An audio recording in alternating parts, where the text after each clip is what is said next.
ఇవే ఇవే జీవన తరంగాలు, ఇవే ఇవే జీవన తరంగాలు, జీవన తరంగాలు.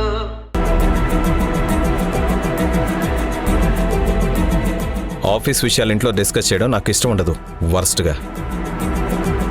నేను అంతే. నా ఆఫీస్ విషయాలను నా ఇంట్లో మాట్లాడడానికి ఇష్టపడను. కరెక్టేనండి. కానీ వేరే వాళ్ళ ఇంట్లోకి వెళ్ళి ఇలా దర్జాగా కూర్చుని మాట్లాడతాను, ఎందుకంటే దట్ ఈజ్ మై జాబ్. నా ఆఫీస్ వర్క్ యాక్టివ్గా స్టార్ట్ అయ్యేది వేరే వాళ్ళ ఇళ్లల్లోనే. ఆదాయానికి మించిన ఆస్తులున్నాయని కంప్లైంట్ ఇచ్చిన వారి ఇంటిపై రైడ్ చేయటమే నా డ్యూటీ.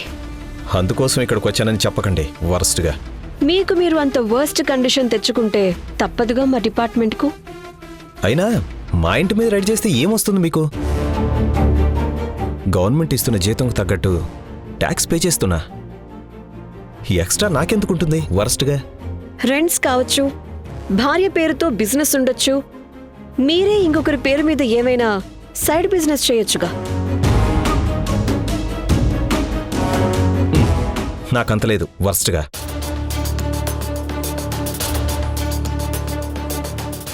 ఇల్లు బాగా కట్టారు. ఎప్పుడో 10 ఏళ్ల కింద కట్టాను. చూస్తే అలా లేదే. బాగా మెయింటైన్ చేస్తున్నాను, వర్స్ట్గా. మీ బ్యాంక్ అకౌంట్ ఎక్కడుంది? ఐఎమ్ సారీ, ఆ డీటెయిల్స్ అడగడానికి మీకు రైట్స్ లేవు. ప్రొసీజర్ ప్రకారం నోటీస్ ఇచ్చి అడగొచ్చుగా. అయితే నోటీస్ ఇచ్చి అడగండి, అప్పుడు నేను ఆన్సర్ చెప్తాను. నేను ఒఫీషియల్గా నోటీస్ పంపిస్తే మీరు రూల్ ప్రకారం రిప్లై ఇవ్వాల్సిందే. ఇస్తాను, వర్స్ట్గా. కానీ అది ఒఫీషియల్గా రికార్డ్ అవుతుంది. అప్పుడు మీ కండిషన్ చాలా వరస్ట్గా ఉంటుంది. ఆ తర్వాత ఫార్మాలిటీ కోసం విచారించి రిపోర్ట్ ఇవ్వాల్సి ఉంటుంది. అప్పుడు ఏదైనా తేడా వస్తే ఆదాయానికి మించి 100 రూపాయల నోటు దొరికినా మీకే ప్రాబ్లం అవుతుంది. ఆ తర్వాత మీ ఇష్టం. నోటీస్ పంపడానికి డాక్యుమెంట్స్ ప్రిపేర్ చేయించమంటారా?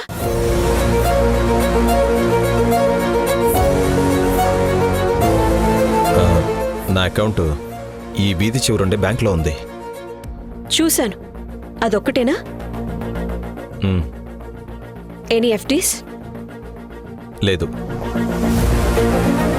ఈ ఇల్లు ఒక్కటేనా? 2 సైట్స్ కూడా ఉన్నాయి. మీ పేరుతోనా? ఒకటి నా భార్య పేరుతో, ఇంకోటి నా కొడుకు పేరున. మరి డిపార్ట్మెంట్కి ఇన్ఫార్మ్ చేశారా?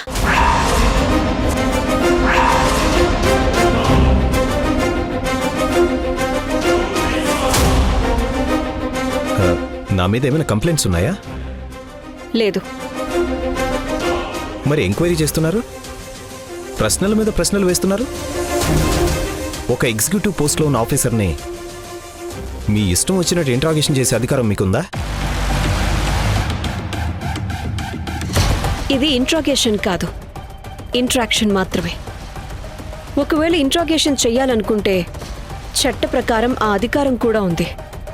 అందుకే నేను అప్పటి నుండి క్వశ్చన్ చేస్తున్నాను, మీరు ఆన్సర్ చేస్తూ వెళ్తున్నారు. అంతే, ఇట్స్ జస్ట్ దాట్. మరి ఇల్లు వెతుక్కుంటూ వచ్చారు? నీలకంఠం మీకు బాగా కావలసిన వారా? ఏమీ లేదు, ఆయనలా చెప్పుంటాడు, వరస్ట్గా. అందరికీ తెలిసిన ఓపెన్ సీక్రెట్, నీలకంఠం కట్టే ఏ బిల్డింగ్ అయినా టౌన్ ప్లానింగ్ ఇచ్చిన ప్రొసీజర్స్ ఫాలో కాడు. అది మీకు మీ డిపార్ట్మెంట్కు తెలిసినా చూసి చూడనట్టు వదిలేస్తారు. అలా ఏమీ లేదు. ఆయన చాలా బిల్డింగ్స్ కట్టారు. అన్ని బిల్డింగ్స్కి ప్లాన్ శాంక్షన్ చేసింది నేనే. ఎక్కడా అప్రూవల్స్కి మించి కట్టినట్టు నా దృష్టికి రాలేదు. I sure? షూర్. ఒకవేళ వస్తే చట్ట ప్రకారం యాక్షన్ తీసుకుంటాం. ఇప్పుడు ఆయన నర్సింగ్ హోమ్ కడుతున్నారు. ఆ బిల్డింగ్ ప్లాన్ ఎన్ని గజాలు? నేను ఒక ఎగ్జిక్యూటివ్ ఇంజనీర్ని. ఇంత పెద్ద సిటీలో ఎవరు ఏ బిల్డింగ్ కడుతున్నారు, ఎక్కడ కడుతున్నారు, ఎన్ని గజాల్లో కడుతున్నారన్న విషయం నాకెలా అంత నోటెడ్గా గుర్తుంటాయి? ఫైల్స్ చూసి చెప్తాను. It's okay. మీకు కనీసం ఇదైనా తెలుసా ఆయన నర్సింగ్ హోమ్ కడుతున్న సంగతి? I'm not sure. I don't know. అయినా వెరిఫై చేయకుండా ఎలా చెప్పగలను వరస్ట్గా? మీరు వెరిఫై చేస్తూ ఉండండి. అక్కడ 200 గజాల్లో పర్మిషన్ ఇస్తే నీలకంఠం 500 గజాల స్థలంలో కట్టేశాడు వరస్ట్గా. ఏమో కట్టుండొచ్చు. ప్లాన్ శాంక్షన్ చేసింది మీ డిపార్ట్మెంటే కదా. మా డిపార్ట్మెంటే కావచ్చు, కానీ అన్నిటికీ నేనే రెస్పాన్సిబిలిటీ అంటే ఎలా? రికార్డ్స్ వెరిఫై చేస్తే తెలుస్తుంది. బాగా వెరిఫై చేసుకున్నాక నాకు ఆ కాపీ పంపించండి. చట్ట ప్రకారం మీకు పర్సనల్గా ఇవ్వడం కుదరదు. సపోజ్ అదే చట్ట ప్రకారం అడిగితే? అప్పుడు చూస్తా. మీకు ఒఫీషియల్గా లెటర్ వస్తే అది నీలకంఠానికి తెలుస్తుంది. ప్రస్తుతానికి నా టార్గెట్ ఆయన కాదు, మీరొక ప్రభుత్వ అధికారి. పైగా నీలకంఠానికి క్లోజ్ అని టాక్ ఉంది. ఇప్పుడున్న మినిస్టర్కి నీలకంఠానికి మంచి ర్యాపో ఉంది.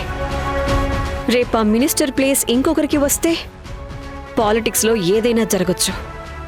అప్పుడు నీలకంఠానికి ఏ దిక్కు ఉండదు. ఇక మిమ్మల్ని ఎవరు ప్రొటెక్ట్ చేస్తారు?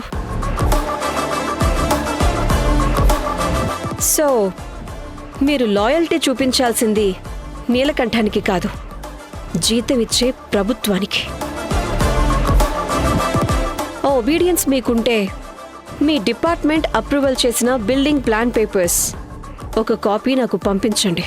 మీరు ఇక్కడికి వచ్చి నీలకంఠానికి సంబంధించిన విషయాల గురించి ఆరా తీశారని తెలిస్తే తెలియనివ్వండి.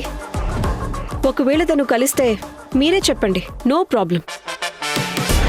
మీరు ఎగ్జిక్యూటివ్ ఇంజనీర్గా ఈరోజు ఒక పొజిషన్లో ఉన్నారంటే అది నీలకంఠం వల్లే. ఈ సంగతి నాకే కాదు, ఈ సిటీ అంతా తెలుసు. మిమ్మల్ని ఆ కుర్చీలో కూర్చుండబెట్టి పవర్ తన చేతుల్లోకి తీసుకొని మీ డెసిషన్స్ అన్నీ తానే తీసుకుంటున్నాడు. మీరు మనసును చంపుకొని ఉద్యోగం చేస్తున్నారు. రేపెప్పుడైనా మీరు నీలకంఠం చెప్పిన మాట వినకపోతే మిమ్మల్ని ఆ ప్లేస్ నుంచి తప్పించి ఇంకొకరిని తెప్పించుకుంటాడు. ఆయన దృష్టిలో మీరు ఇంజనీర్ కాదు, ఆయన అక్రమ నిర్మాణాలకు అప్రూవల్ ఇచ్చే ఇంజనీర్ మాత్రమే. జస్ట్ ఒక యంత్రంలా చూస్తున్నారు మిమ్మల్ని. ఆయన చెప్పు చేతుల్లో ఉన్నంత వరకే మీరు ఆ పోస్ట్లో ఉంటారు, అంతే. అలాంటప్పుడు ఏ నమ్మకంతో ఆ నీలకంఠం డీటెయిల్స్ అడుగుతున్నారు? అడగటం నా డ్యూటీ, ఇవ్వటం ఇవ్వకపోవటం ప్రస్తుతానికి మీ ఇష్టం. ఒఫీషియల్గా ఇన్వెస్టిగేషన్ స్టార్ట్ అయ్యాక మీరు ఇవ్వకపోయినా డీటెయిల్స్ అన్నీ నడుచుకుంటూ వచ్చి బోనులో నిలబడతాయి.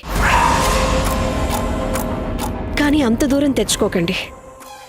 నాకు మీలాంటి ఉద్యోగులు టార్గెట్ కాదు. నీలకంఠంతో పోలిస్తే మీరు చాలా చిన్న చేప. నాకు తిమింగలాలను పట్టుకోవటం ఇంట్రెస్ట్. మీలాంటి వాళ్ళు నా వలకు చిక్కకుండా జాగ్రత్తగా ఉండండి అని చెప్తున్నాను.